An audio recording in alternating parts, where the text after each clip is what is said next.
Sanjay Lazar, aviation expert and CEO Avilas, is now joining us. Thank you for your time. The first question, obviously, that comes to anyone's mind at this point in time, looking at that horrific video, is, what could have really gone wrong there? First, thank you for having me on your show. First of all, it's, deepest condolences to all the passengers and the families of the crew. It's a tragic accident and shocking to look at the visuals. I've been watching them since morning. Absolutely shocking.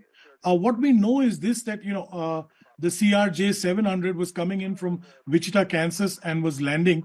And 4 minutes, 53 seconds into its landing run, the air traffic control asked them to change the runway from runway 1 to runway 33 instead. And they accepted runway 33. And at 2 minutes prior to landing, the military helicopter checks in with ATC, and there was no response. And the next thing we see at 21 seconds prior to landing, the helicopter bangs into the regional jet. Now, this is absolutely, shocking and sad to look at the visuals. The other thing is the transponder on the military helicopter, the Black Hawk, was allegedly not on. So that, it could be somebody high level on that helicopter, we don't know. The right-hand side of the Potomac River is a military corridor, actually. So a lot of military transport helicopters and stuff move down that. As you know, you have the White House, you have the Capitol. Further down, you have the Pentagon. So that's, Ronald Reagan is in the city. So it's a very busy international airport. And, the aircraft was on its final approach. So this is unheard of. We do not believe there will be any survivors because, the pieces of the aircraft are being recovered from the river Potomac. It's also very cold. It's winter. So the water also would be extremely cold. My condolences. That's all I can say.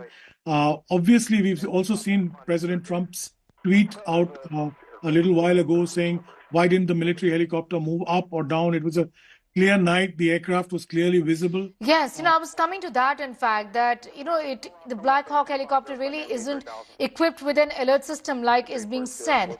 But the fact that it has superior visibility, that could have prevented this. Yes, absolutely. Could have. And the aircraft had TCAS, which is the collision avoidance system. But, it's a clear night. It's not that it was a foggy, smoggy night. It's a clear night. We can see the visuals. We can see both aircrafts, both the helicopter and the aircraft in the video. So obviously, one wonders why the Black Hawk helicopter pilot didn't look and see the aircraft coming. It's, elementary almost. But, I guess we'd only know once the black box is recovered and what, the investigations of the NTSB come out. We can't really speculate at this time. So, I'm at a loss for words. This is definitely the worst tragedy we've seen in mid-air collision in the United States or in Washington, D.C. for years and years now. And, shocking. That's what is being said, that perhaps this is D.C.'s worst mid-air crashes or collisions that we've seen in just so many years, and the fact that the fear is that there couldn't be any survivors. There are 67 people feared dead is what is being said at this point in time. I'm going to thank you both for joining in with your perspective on that big story that we are tracking very closely.